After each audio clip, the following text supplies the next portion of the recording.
on the beat. On the beat.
On the beat.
Welcome to another edition of Real Talk, Straight Talk. Today it's all about the music. But before we get to the music, I want to take time to talk about some community events that are coming up. On my right is Rose. Welcome to Real Talk, Straight Talk, Rose. Yeah, how are you today? I'm good. People, I put Rose on the spot, and the only reason I put her on the spot is because she has two community events that we're going to talk about in a minute. And so this is very last minute for her. So Rose, thank you very much. One of the things that we're going to try to do with Real Talk, Straight Talk is also make sure that we mention community events going on in London, Ontario. We're going to start with London, Ontario. In fact, if there's an event going on in your community, no matter where it is, we want to hear about it. We want people to know. So this is going to be one of the ways that you get your community information.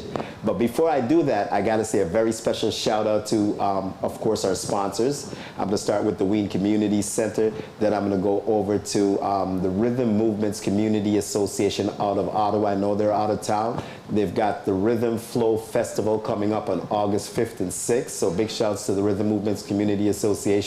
Got to send another shout out to out of Hamilton, the Soul Kitchen Radio. They've been with us from the start. Now I'm going to come back in London and talk about Uplight 7 Barbershop, Paranite Bar and Grill, Pride London.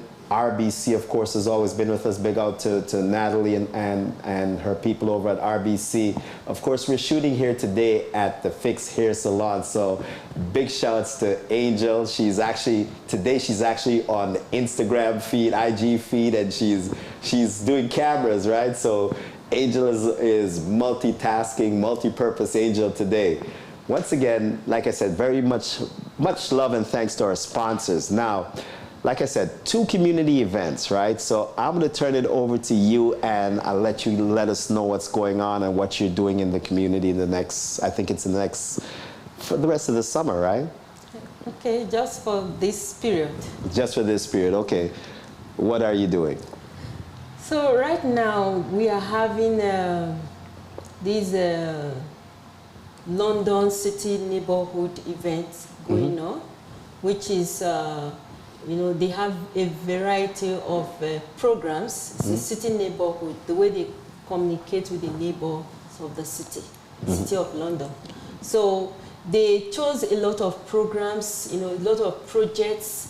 And one of the projects chosen is the Black Community Party at Springbank event. And that they chose a budget of $5,000, to sponsor a party for the Black community.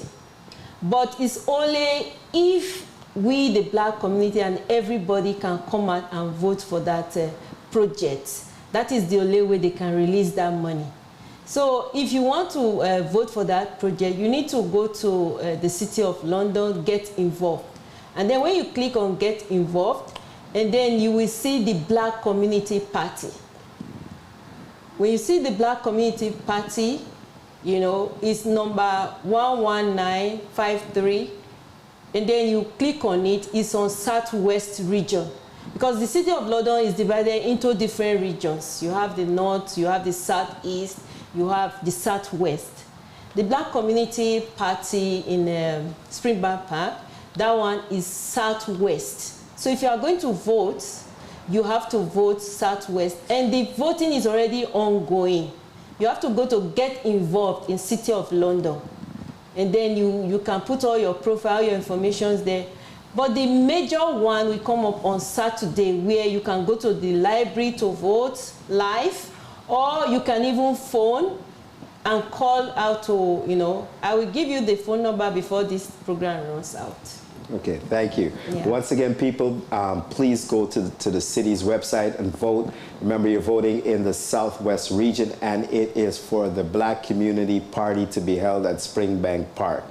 Now, we're moving from parties to something that'll make the party livelier. And why I say that is, if you have money, you're going to have money to, you're going to spend it at the party. So there is a job fair and expo that I want you to let us know a little bit about, and also tell us about the group and your group and their involvement in this. Anyway, I know I didn't introduce myself. Please do. Pharmacist Rosemary Ehiemwa. I'm a very I'm a community person. Yes. I love to give back to the community. This is what I've been doing right from in Africa, and when I came here, I continued because I saw the need, you know, for us to be useful in our community. So I love community, and we are involved in so many things in the community. I'm the CEO of the Black Community Employment and Empowerment Services, and I'm the Youth and Sport Director of African Canadian Federation of London and Area, and I'm also the chairperson of the Black Community Employment Working Group, all right here in the City of London. So right now, you know, as part of the things that we are helping to, you know, to provide jobs for our community, so we are organizing the job fair, where we bring you know, job seekers and employers together to create that platform for people to meet directly, you know, with the employers. They can talk, you know, they have direct interviews and get employed if they are qualified. So this very Thursday, that is 23rd of June, so we have this job fair at YFC Auditorium. Let me just get the right address. So 254 Adelaide Street South, London, 10 a.m. to 1 p.m.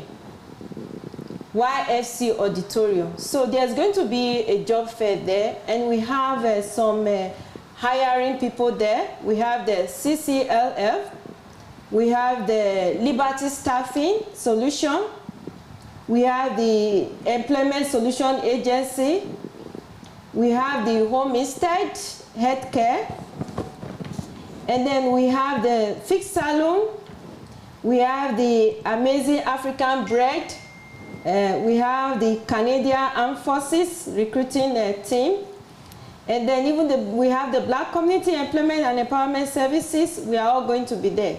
So here you have you know, various vacancies. I will just outline a little bit of them. You know that some people think that because when they have disability, they cannot get job. Yes. So I'm here to tell them that they can actually get job. So the employment solution is there.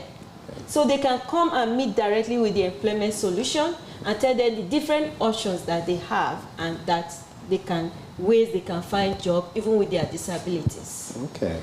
So we also have the, home health care, you know, which is the homestead. Okay, So the homestead, they have a variety of, if you are a PSW, if you are a nurse, you know, if you are just looking for caregiver jobs, whichever job you have in the care, in the health field, they have jobs for you, you know. So we have Liberty Staffing. Liberty Staffing, they employ people in all categories, you know, whether you are looking for a job in the industry, you know, managerial job, different categories they employ in all classes. And then we also have these Canadian Armed Forces that employ people, you know, all from cleaner to cooks, the manager, they have all. So you just come and then you meet with these, you know, these different employers, and if you are qualified, you get employed right there. Thank you, Rose. Thank you. Once again, that is June 23rd, which is Thursday, June 23rd, Job Fair and Expo at YFC, which is located at 254 Adelaide Street, London, Ontario, from 10 to 1. If you're looking for a job, please, as you heard, there's so many people, so many organizations going to be there, starting with the Canadian Armed Forces, there's Homestead, there's even the Fix Hair Salon. Once again, that's Thursday, June 23rd at YFC. I want to thank you, Rose, for being here. I know you're coming back. We have a special podcast coming up in July, our very first Tuesday in July. The date is escaping me right now, but the first podcast of July, we're going to talk about people doing things in the community. You're going to be one of our guests, so thank you. Thank you. And we're going to bring up our next guest is James. So once again, thank you, Rose, for being here, and we'll see. Okay, so I'm gonna bring up James right now. James, can you come up?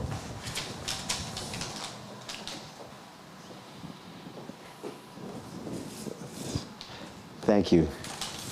And I'll see you in July. Okay. All right. Have a good day.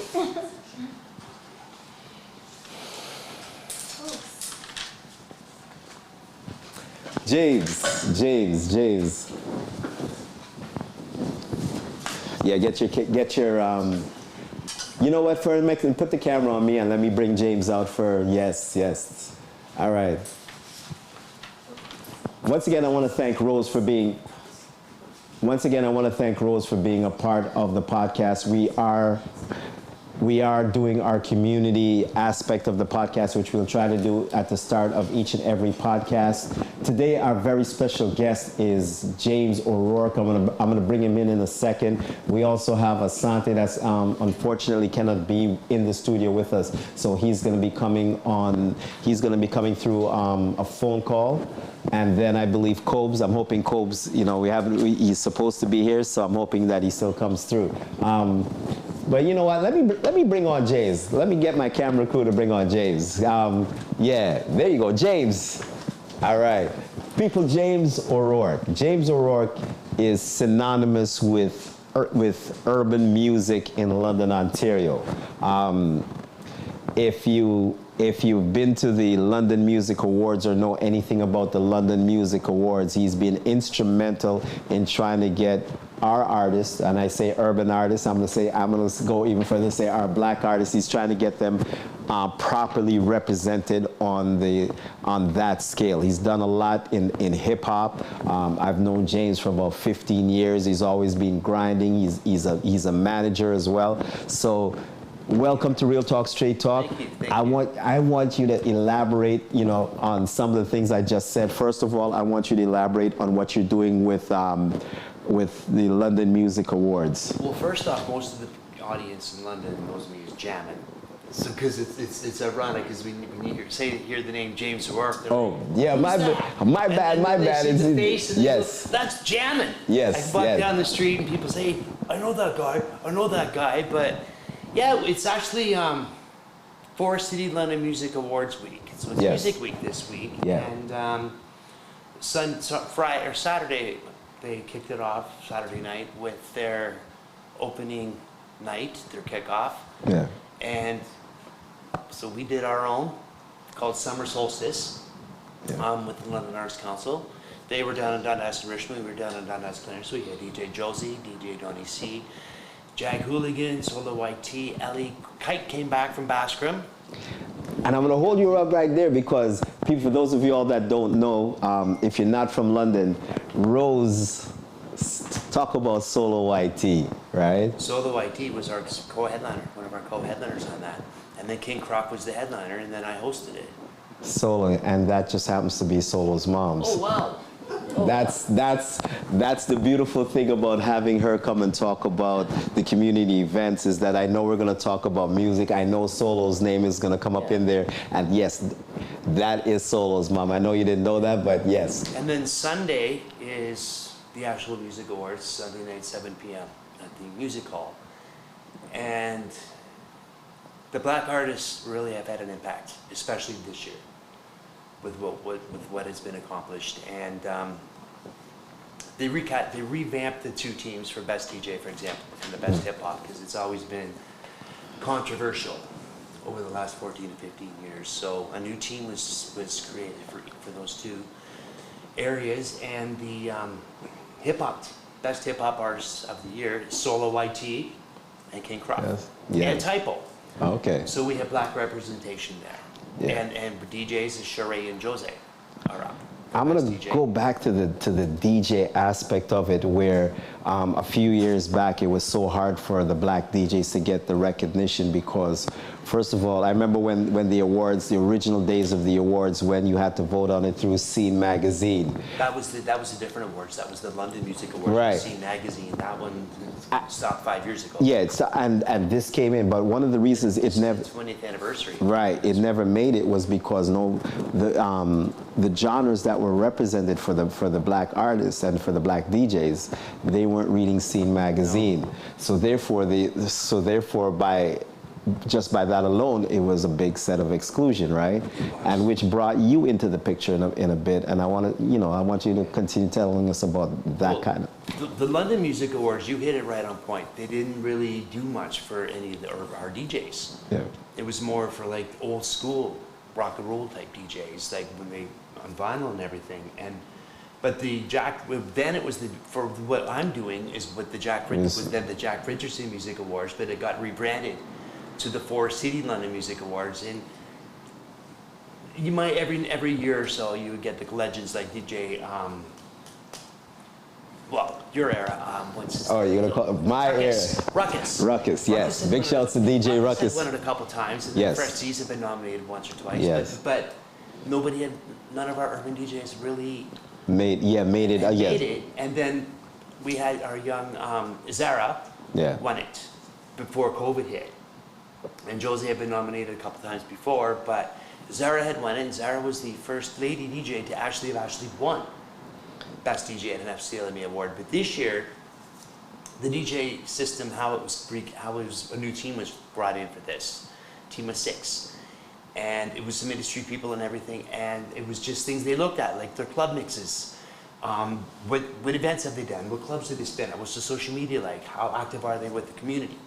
And Jose and Sheree, I'm happy to say, they were nominated. Yeah. And They Rude Girls too have been nominated. I forgot, yeah. Oh, before we go any further, let me send a big shout out to Zara. You mentioned Zara. Yes. ISO Group, Zara, King, Absolutely. Asha, they're doing a lot of work in the community, bringing music that needs to be recognized, making sure that artists have a path of through video. So once again, big shouts to the ISO Group, big shout to Zara and Asha and King, right? Still like to get into the nitty-gritty of the DJs finally being recognized. What did it take for you for them to actually decide that they're going to go in a different path to allow the DJs to get the recognition that they deserve? This is a good question. A lot of it in the past is based the way the teams were. Yeah. Was based on favoritism with the teams, and the former teams in the past didn't always go by what was the criteria of what the Forest City London Music Awards really stood for.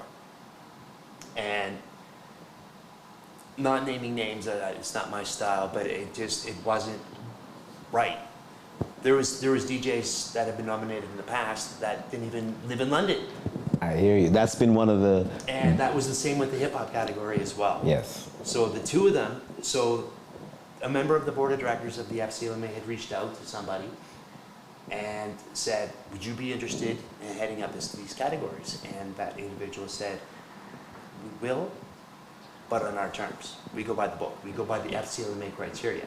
And it can't be on, oh, that's my friend, he has to be nominated. It's based on what the Music Awards actually stood for when Mario created it 20 years ago.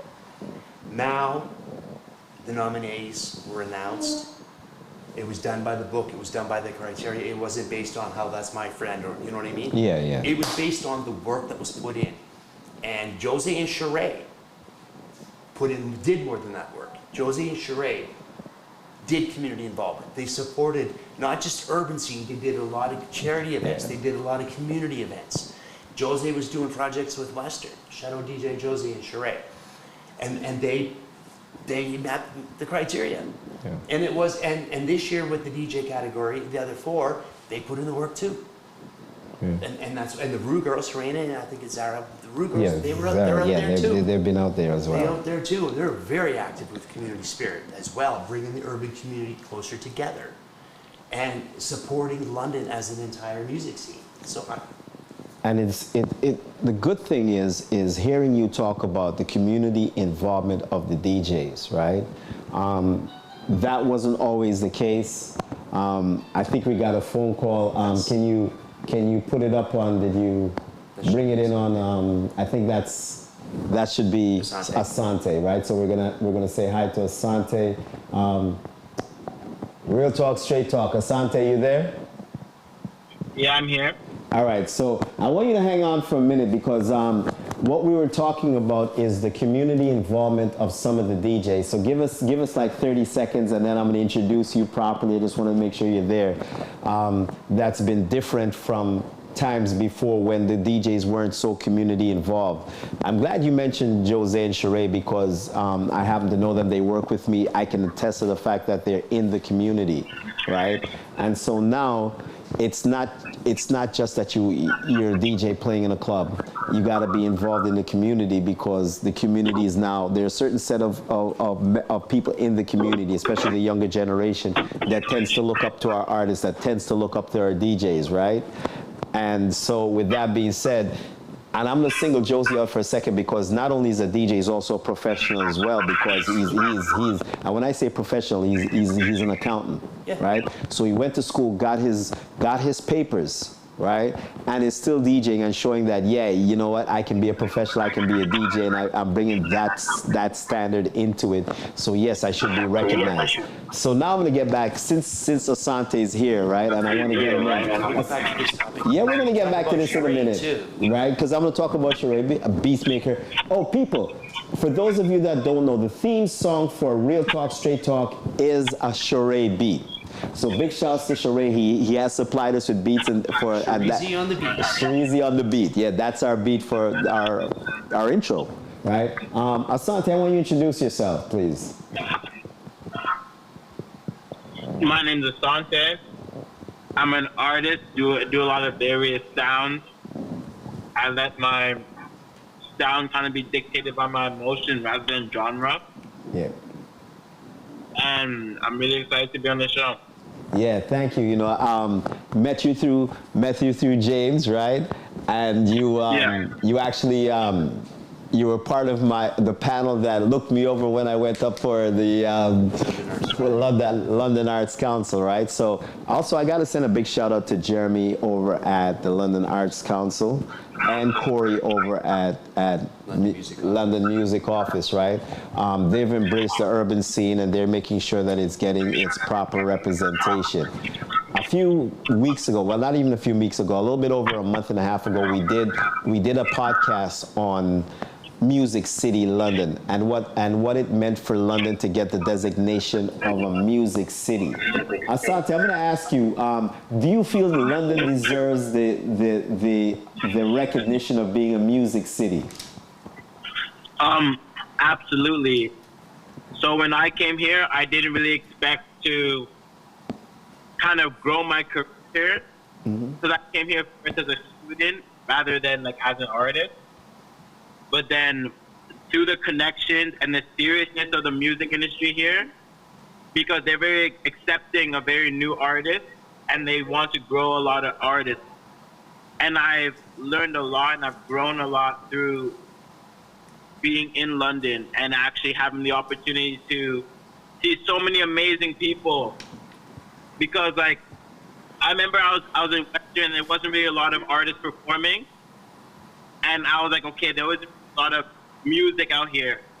But then I met Jamin, and then we went to a radio show, and I saw the local talent, and I was absolutely shocked at how talented and how dedicated they are to their craft. Okay. How long have you been in London? I think now this is going to be 4 years. And where did you come from originally? Richmond Hill, Ontario. Okay. And how would you compare the music scene in Richmond Hill to London? And for people that don't know, Richmond Hill is just a little bit outside of Toronto, right? How would you compare? Like, I definitely say that Richmond Hill is more dictated on the Toronto scene. Yeah. Because Richmond Hill is kind of a retirement city. So I'm a kind of bundle them all in one. And Toronto scene is not a scene you can really grow, I'd say. You want to come there hot because they're really quick to judge out there. If you're not coming and you're really making tunes that really shift the culture, then you're not going to be accepted and you're actually going to be booted out of the community and they won't want you to be performing on shows. Okay. That's why a city like London is like the perfect spot to actually grow because they're more accepting. I mean, there was, you know what, King from ISO Group kind of made the same argument. He said this London allows you to grow. There was a conflicting argument with London being recognized as a music city because, and I guess this comes from an older background, knowing what it took to London to get here. And it's crazy for you to say you've been here 4 years and you found it accepting, whereas, and I go back to when I first came here, and this is the progress that's been made, right? When I first got here, how, you know, it was such a grind. It was such a fight for urban music to get anywhere, and that's whether it was in the clubs or whether on an artist level, right? So when we did have that podcast on London being recognized as the music city, I personally came out and said, does London really deserve it, right? It does, because London, like what Asante was saying, is you got to look and analyze the fact that London itself is halfway. To Toronto is there, Detroit is there. So we're in the middle. So we're our own demographic. So we're competing against two superpowers in music. Yeah. And we have our own, like London is a community base. We have our own awards. We have our own Music Hall of Fame. We now have the EC Awards, Essence and Culture Awards, which is a celebration. Yes. So we are a music city. Okay. I mean, you know what? The one point that I'm going to take from you is when you said, you know, we're in the middle. We're in the middle of two powerhouses. And I've never actually looked at it that way. So now I'm actually looking at that dynamic and seeing certain things. And you're absolutely right. Geographically, we are in the middle. And yes, two powerhouses, Toronto on one end and Detroit on the other. How does London create its own? I'm going to let Asante answer this one because he just graduated today. Congratulations, Asante, from the Music Industrial Arts Program at Fanshawe. Yo, bro, congratulations, man. Congratulations. Because Fanshaw's program is a very well-recognized program, right? So congratulations, and take the question. I'm dying to hear that answer. Can you repeat the question one time, please? Sorry about that. I believe the question was, how do we compete and how do we forge our own identity when we, to the left and the right, we have Detroit on one side and we have Toronto on the other. So we're in the middle of two music powerhouses, and you know, two powerhouse cities in themselves. How do we in London create our own and set our own and then get it established and not only established but get it published? Where do we get the next the London Drake? Not the next Drake. Toronto has Drake, London has Eminem and the Motown. Okay? Detroit has Eminem and Motown, yes. Yeah, Motown will never die. Right. From that. But how do we develop? So Asante, what we want your opinion on is how does London elaborate more and how do we get the next Drake? How does London put out the next Drake? See, it's a bit difficult because London, people are kind of stuck in London. I feel like I talked to a lot of older heads, and they were talking about how a lot of such potential, but they going anywhere because they're kind of stuck. The funny thing is about Drake is from Toronto. He didn't grow up in Toronto. He grew up in Houston. So, like, the thing is, you don't really blow up in your city. If you represent your city, if artists pop off, they'll be like, yeah, I'm a London artist. But they most likely won't pop off in London. So, like, it's a bit difficult actually, just because you were very isolated. Like going to Toronto is like a deep drive. A lot of artists who in London get like a lot of almost fame in their city, so they feel like they're on top of the world, but they don't realize they're isolated. But so it's difficult for an artist to blow up in London unless they go to a different place. But I do think because of the potential, because there's artists like Emmanuel, for example, who's Yeah. signed and making moves, and he's a London artist. So it's really about who's really going London, still giving credit where credit's due. Okay. Does London artists support London artists? Not in hip hop. Okay. Like, I find that London artists who aren't a hip hop artist, they will support. But if they're not very supportive, And then I'm going to come back to James with that one. Why don't London artists support each other? Ego. Okay. Ego. I'm going to give you an example of something. This might get an input of something that we're working on, and we're actually doing this July 9th with the London Arts Council, because Asante, you just had 2 key points.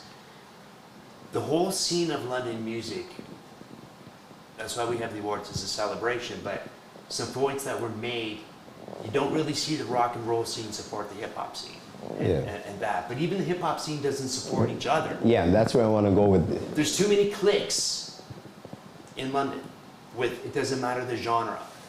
And what London needs to do is support each other and network. It's about networking too. There's hip hop artists that don't even know that there's so many other hip hop artists out there, and they're all in their own little cliques, right? So that's why we created what we do with London Arts Live. We created the crew, and we have the audition process, and Asante and I were part of that, to give artists, it doesn't matter the genre, a chance to shine. Yeah. We just did Summer Solstice, and it was fun.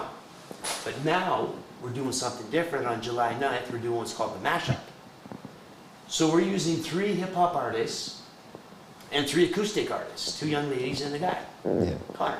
And we're bringing them in, and we're gonna just share each other's music. Like the rappers will do a couple tracks, and then the acoustic singers will do a couple tracks backed by DJ Wickham from the Vikings.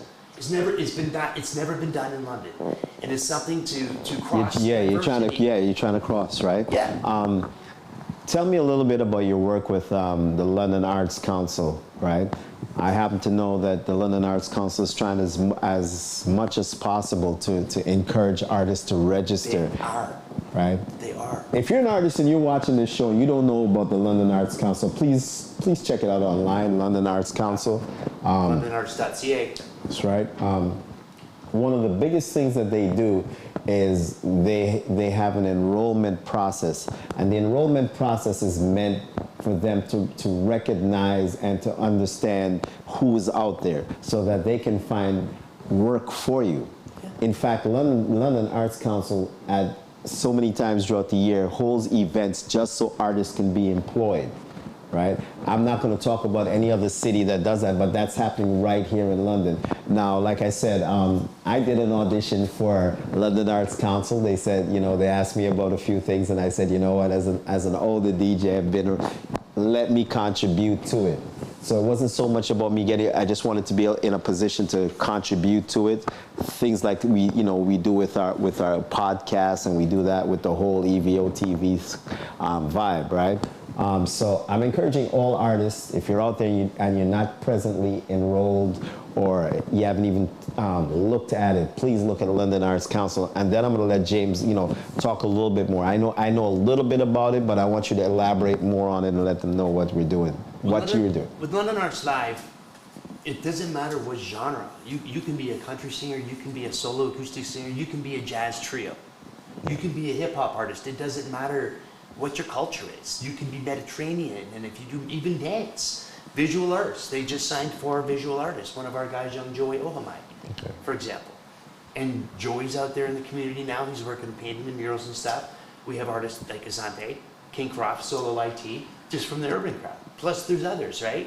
But they pay you to go in different parts of London.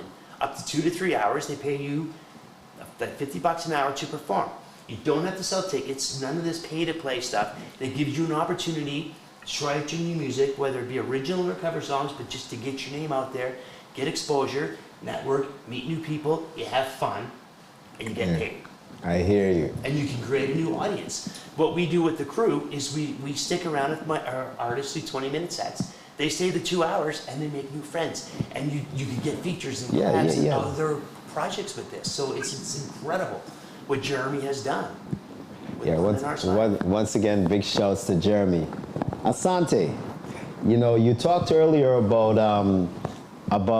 if you're not fitting the mold, if you're not of the musical scene in Toronto, you're not being accepted, right? Yeah. What kind of artist do you call yourself? I call myself an artist Just an just artist. because I'm not held by anything. I'm not a hip hop artist. I'm not a pop artist. I'm not an R&B artist. I make music in those categories, but I'm not that because I am more free with my expression. I don't let genre dictate the type of person, the type of artist I am.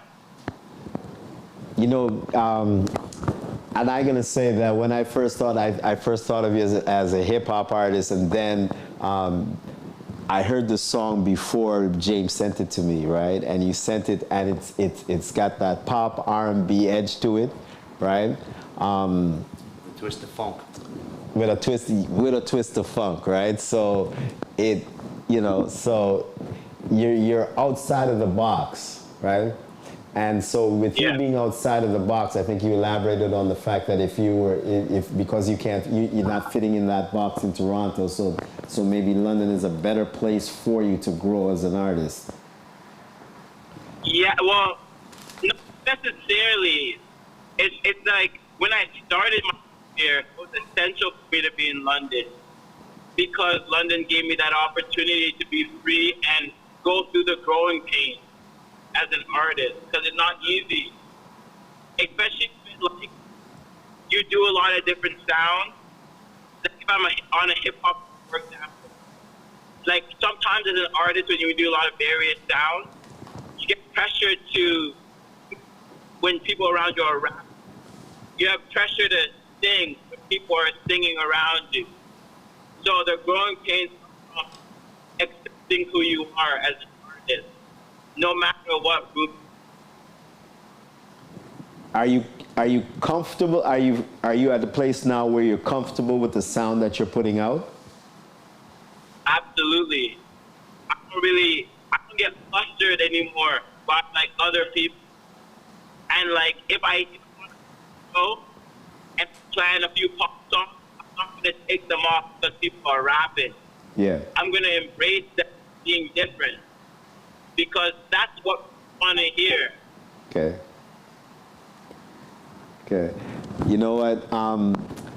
One of the things that I'm going to try to do by the end of summer is actually bring on an actual set of performances on Real Talk, Straight Talk, because I want London to see what our new artists are about, right? And I think when I say London, I'm talking about we're a talk show, right? We're a podcast. We get into issues, right? We also get into promoting community, right? And I think what better way for us to get our point across is if we have older heads that watch our show, get them to really see what the younger generation is doing and get a understanding and feel. Right? It's part of being a podcast. It's part about being the issues. It's part of being in London, Ontario. So I think towards the end of the summer, after this episode is over, I'm gonna beg my bosses, because now I have bosses. They took away my titles at Real Talk, Straight Talk. So I gotta ask my bosses, can we do a show where we can just bring some of these artists and let them express themselves on Real Talk, Straight Talk, right? Asante, if you had something to say to an artist coming up now after you, I know you've been in the game in the last 4 years, but this is a rapidly changing and evolving game nowadays, right? The ability to make music in some ways is a lot easier than when I was coming up, because now, to a certain extent, if you got a laptop, you're kind of like part of the way there, because there's a lot of experimentation and things that you can do with just a laptop. What would you say to an artist coming in right now? I'd say don't focus too hard on the music. Like, the music is very important, and it's your story, it's your message. But the business side of the industry in 2022 is a lot more important than the music. We're not in like the 80s anymore, where like, you can have a record label and they'll sign you. They care about your social media presence. They care about your marketing skills. They care about your consistency. Like, there's a lot of different aspects that you have to have as an artist. I don't think you can make music nowadays and call yourself an artist. I think you have to really be focusing on your image, everything that supports your music. Because you can make the best song ever, but no one's going to hear it if you don't market it. And I definitely suggest going to workshops, going to incubators, Spotify for artists, like virtual meetings that artists can go to for free. And I really suggest that they go to these because they'll learn so much about the industry, know how to break into the industry, which is the most important part. Okay. There are people that say nowadays it's the business. It's the business that an artist doesn't have to be as talented. He's got to be able to produce well. But if he takes care of the business, Can I right? say this? Yes. 80% business, 20% music. 80% business, 20% making music. That's the rule of the game now. That's the industry. You spend 20%, like everything Asante just said is absolutely right. Your social marketing, everything. But what the industry wants to see now, because of technology, numbers. They want to see the YouTube numbers. They want to see the Spotify streams. They want to see what shows have you done. Industry professionals know if that's bought. They can tell if it's bought views. It's not hard to tell. I know how to tell because I'm trained. And everything Asante just said too is absolutely right. Go to workshops, get out there and network. But it's about numbers. 80% business, 20% music. So if my untalented self decides that I want to be an artist and I put in, and I got, like you said, I just barely got that 20%, I can, as long as I handle the business, as long as I take care of the business, I've got marketing. So Yeah, you got it. Marketing is. Can you say why? yeah. Because let's do music and you're not very good, right? Yeah. If I'm a record label, if you have your social media numbers up, I can give you a producer, I can give you a songwriter, and you'll sound as good as anyone else. Like, you don't need it for yourself. A label or even a manager can give you the tools to be a good artist. You just have to work with the right people. But if you have an image, if you have the social media presence, anybody can turn you into a star. Nowadays, 2022, we have the tools to make anybody into a star. Especially to make good music, we have the tools nowadays. Is for an artist, is that a plus? Like, not really. Right now, yeah. But now that COVID it's going to be about performing. It's going to be about your recorded song. Because that's how you can tell your talent. Okay. It's not going to be from how you make the song sound. Because anybody can make the song sound good. But can you perform? Can you gain an audience? Because you don't gain fans from stream songs. A lot of people like the song and like your music. But to be a fan of you, they see you live and you make an impact on their life. Yeah, and I'm going to talk a little bit about that. What about the artist, right? That, you know what, it's got 1 million views, right? 1 million views. Gets 1 million views, he's got that track out. Everybody's seeing it, right? He's now about to make a lot of money because he's about to get booked. Because the only way you're making money nowadays is you got to be performing, right? So he spent all his time making this song, right? he never really worked on the performance aspect, but he's still going to get paid. And then he gets out on the stage and has nothing. And I've seen it.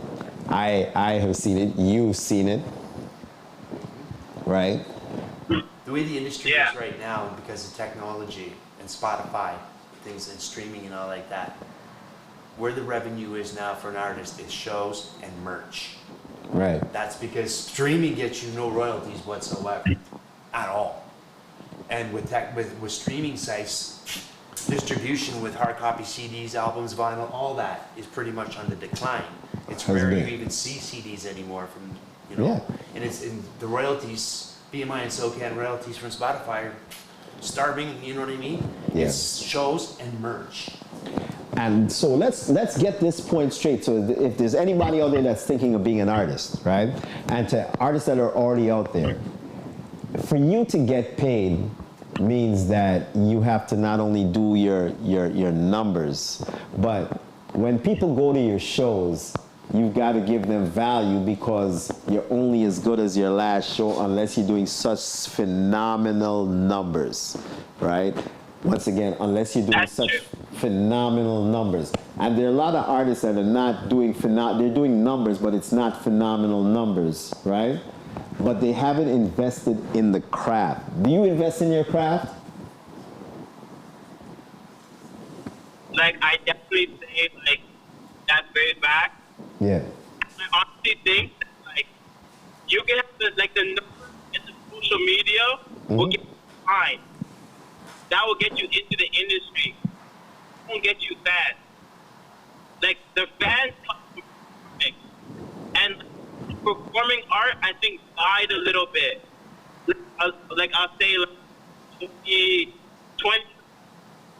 10, honestly, 10 decades, if art was kind of dying a little bit because they weren't prioritizing it as much. Okay. But now that COVID hit and it kind of pushed us away from shows, people are more eager to see people live. They want to be amazed. So that's why performing art is back. And numbers are really important, but performing is going to be a lot more important than numbers do. Because I think if you're an artist with a lot of numbers, but you're bombing shows, you're actually doing your practice service. Now, I was at a show a few weeks ago. You know the show I'm about to talk, Rum Runners. Yeah. Solo IT was on, King Craft was on. Flavors. Yeah, right. I was actually impressed because one of the things that I saw was the use of a band. Asante did that 3 weeks with at the Bella Rosa show. Right. He had And I saw London artists start using a band, and I'm like, you know what? I think a lot of Toronto artists need to see what's going on, because yes, I think you hit the nail on the head in that COVID is over. People want to now be entertained. They've been in for so long. They don't just want to see a show. They want to see a show. I want to see something different too, though. And like what you just said, and everything that Asante just said, when Asante used his band Yeah. at the Bella Rosa show at Ron Rivers, and when Jag and Croft had a band, Yes. Croft used a band, and it took pre-made beats from a beats Yeah. composer, beats producer, and to put it to actual live instruments is epic. Yeah. And it added more spark and just more energy and more hype, and it gave their fans and the audience a whole new experience. And with what, and Asante's performance and Croft's too, the two different shows, was electrifying because it was something different, and it was the talk of the town. Yeah. Where does the music go from here? Asante, where are you taking your music? Say it one more time. Where does the music go? Where does the scene go? Where does the scene go from here? I think London or in general. You know what? We can talk about you personally, and then we can talk in general for London. Like for me, I'm working on performing like always. Yeah. Constant rehearsals every week because I'm trying to form a super band and going on more tours and performing in London, more outside of London too. We're working on places like Quebec, want to do more technical-wide tours, but I want to bring that. So I'm actually transitioning from track to. Hey, Asante, And do me a I'm favor. Can you, you're breaking up, you've been breaking up a little bit, right? So I want you to see if you can get a little closer with your phone and repeat everything again, because if we start to wrap up, I want you to truly get your point across, because you were kind of breaking up a little bit, right? Yeah, does it sound better now? Yes, you do. Very much better. Okay. Saying I'm working on rehearsing. I lost you Rehearsing again. every single week. Yeah. We're rehearsing with the band every week to be ready for when school comes back, Yeah. and rehearsing for potential tours that we're saving up for. Yeah. And I'm also transitioning from backtrack to a full live band. I'm trying to, right now, there's 2 bass players, a keyboard player, and a drummer. Nice. So I'm trying to build like a big band so I can really live feel that live energy back to the stage. Especially because I do various genres. Yeah. I want to make sure I give every genre love. Okay. Because pop works a lot better live than with like a live band than hip hop, which is backtrack. Transition hip hop in a live band as well. Yeah. So that's kind of where we're headed. Bigger shows, also social media presence. Now that I'm done band shop, Yeah. full talk to my artistry and always going at it, making sure I'm staying consistent and making sure I'm getting. Okay. And where do you see the scene itself going from here?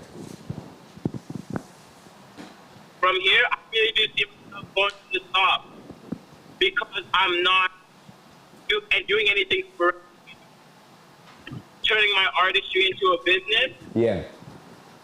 And I want to be presented as an artist. I want everybody to be thinking that I'm signed to a record label, even though I'm independent. Yeah. So I want to make sure every time I drop a song, I want to get proper love. Okay. I wanted to get a music video. I wanted to get a marketing budget. I want to have a market analysis already on my song, social media analysis, testing songs on social media before I drop them. I want to be a lot more active as a business Okay. and treating my songs as a product rather than art. Because my songs are art, but they have to be dropped, Yeah. marketed like Okay. Hey, first of all, Asante, because I'm gonna wrap up with James, I want to thank you for being on Real Talk, Straight Talk. We're gonna talk because, like I said, towards the end of the summer, maybe early in the fall, I'd like to put a few artists together, a few local artists together, put them up on one of our podcasts and showcase what you all are doing. So I'm gonna be touching base with you. Thank you for being part of Real Talk, Straight Talk. Right now, James. Of course, thanks for having me. Yes, sir. I got to do a quick shout out. Of course, I'm gonna let you do your shout outs. I recently, you have known that we have rebranded because that's Huge Music's PR. Yes, I'm gonna focus let on you. that. I focus on that with my American artists, and with now that I've been more active with the London community, we recreated. I got to shout out my guy Nathan Payne.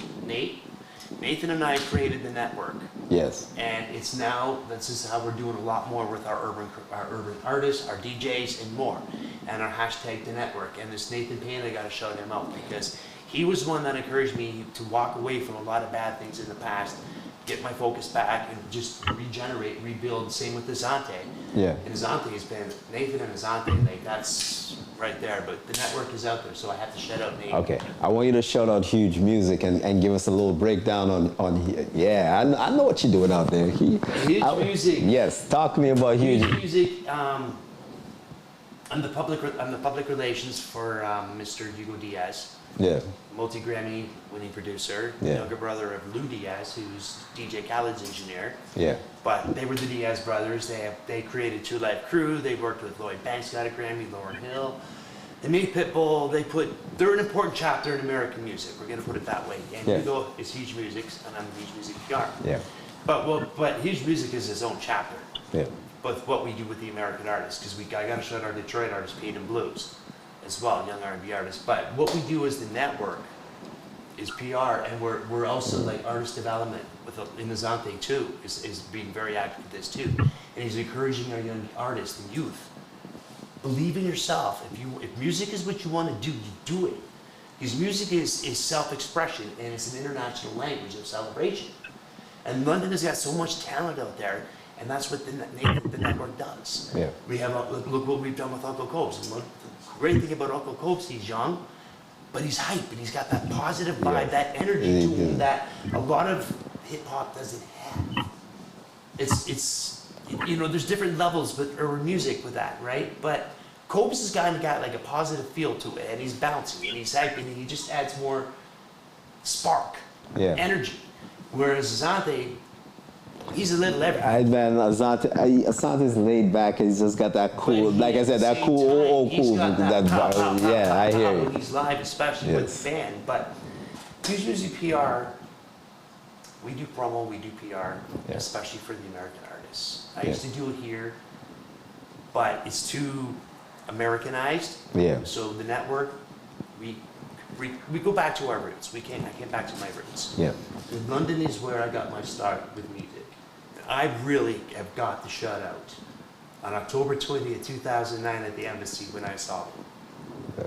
Casper Marcus and K-Mac from Man, that's going back. They were young. Yeah. They were the Goonies, I think they were called. Colin Caleb. Ooh, that's going back. And they were the first crew that got me started, so I always have to shout out those Yeah. two. And K-Mac and Chet Culture then Yeah. rebranded as Bruce Lucky Way. So they're under the Huge Music PR brand because they're bigger. Their brand is bigger in the States than here. Yes. So my DJ Seizure from Huge Music played them in the States everywhere. So, but now my focus is more, I've come back to my roots, is London. Okay. And why with the urban community am I so active? Because they made me family. I hear you. They made me family. This old white guy, they made family. They made me their family. And I have to shout out Quincy when it was up on Carly. I have to shout out Steve Large from Ciroc, Large. And Yeah, you're pulling out all the old names in London. But they're the ones that made me. Really? And if it wasn't for the urban crowd, I wouldn't be here. I wouldn't be doing this. Yes. So with what we do is giving back, Okay. right? There's many times that I've wanted to give up. I mean, it's been crazy. Who hasn't in this business though? Especially, yeah. Who hasn't? You know what I mean? And So I've walked away from a lot, but yes. what Asante and I are doing it's incredible. Nice. What Nathan and I are doing as the network, Yes. and what we're doing like we do with London Arts Live, we're putting balance back in music.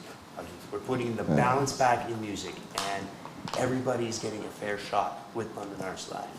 And we celebrate each other's music with the urban crowd. Thank you. Well said. People, sometimes it's about the controversy, sometimes it's not.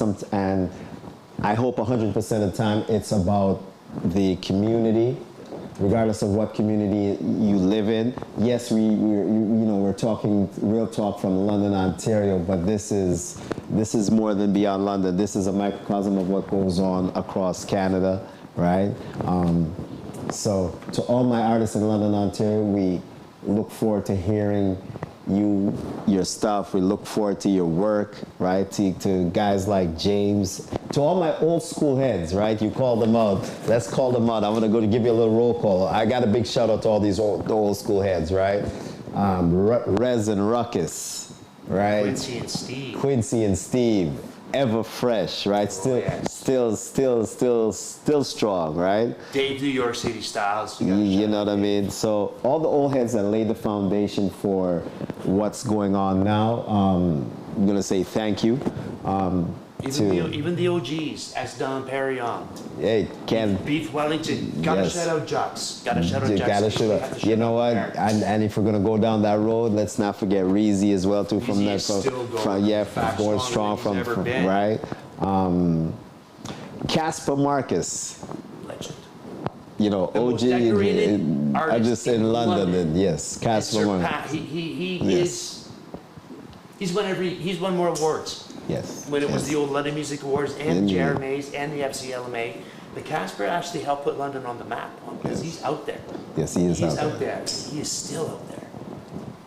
To all our And the yes, younger generation, is coming up. Kane Cruff, Yes. Solo YT, Jag Hooligan, Uncle Cobes, Asante, Ellie, and Kite's even back from Bashgram. That's an OG too. That's But too. DJ Jose, DJ Sheree, DJ The Fresh Prince, DJ Donnie C. Happy birthday, Young King. Happy birthday, Donnie. And I'm just going to call that a wrap because, like I said, this has been James O'Rourke. We've heard from Asante. Later on in the summer, we're going to hear a little bit more. It's always nice to see what the music scene is doing. And when I say the music scene, I'm going to concentrate a lot on the urban scene. And when I say urban, yesterday we talked about hip hop. We've got a few Afro beats artists coming up on the go. I got to say big shout out to King Willie. You know, there's not much to say. King Willie, yes, I had a chance to have him in the studio. We're gonna, you know, we're here to celebrate all our artists and our community. People, once again, I gotta send a shout out to Rose. She was here earlier. There is a job fair going on this Thursday at YFC. YFC is Youth for Christ, located at 254 Adelaide Street. It is from 10 a.m. to 1 p.m. There are a lot of organizations is going to be there, starting with the Canadian Armed Forces. There's also my sometimes co-host, Angel from the Fix Hair Salon. I believe she's going to have a booth there as well.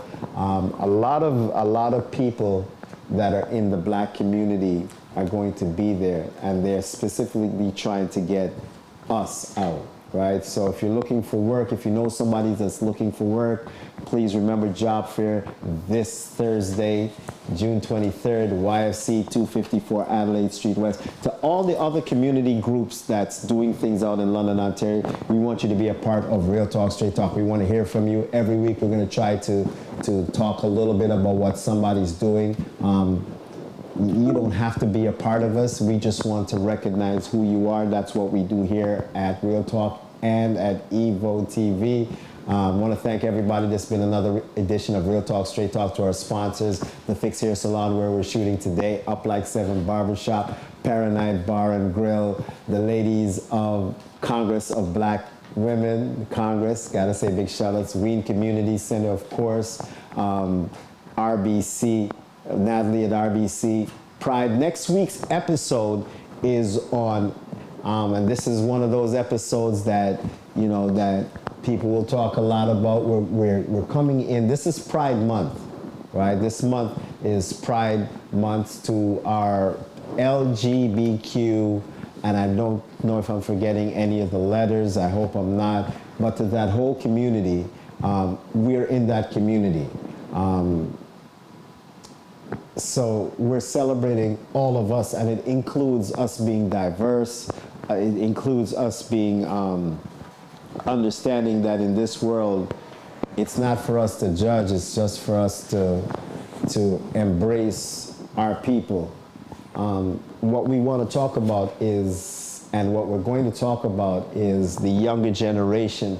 They're still having a harder time if they want to come out, specifically if they're at the high school level and before. They're having a harder time because they're not being embraced for who they are. Like I said, this is not about judging people. This is about, you know, allowing everybody to own their own space. You don't have to agree with it, but we're asking that you not fight it. We're asking that you not, you know, you not be negative towards it in that way. You gotta let the people live. On the show next week will be Melissa Alder will be there. Sadat is going to make her first appearance on the show. Kevin, DJ Kevin Evans, otherwise known as Stephen D'Amelio, he's going to Vice President of Pride will be here, so that next week's show is devoted to the younger generation that is trying to come out, and it is what it is. Thank you for being a part of Real Talk, Straight Talk. We'll see you next week. This is what we call a fade to black. See you next week. Thank you, James. Thank you. It's been a pleasure, dude. How was it?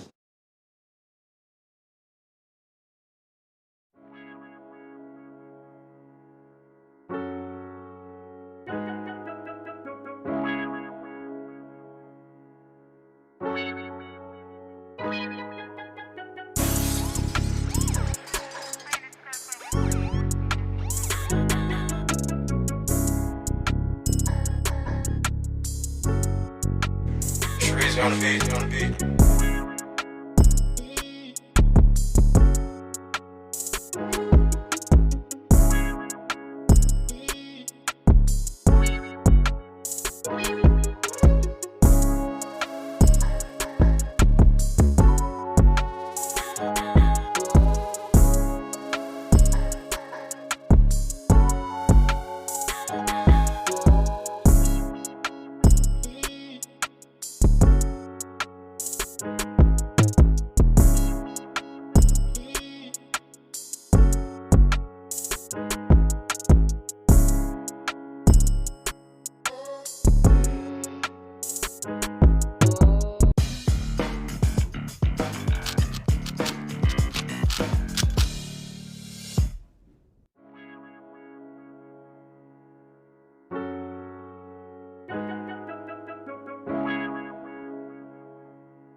Shreeze on the beat.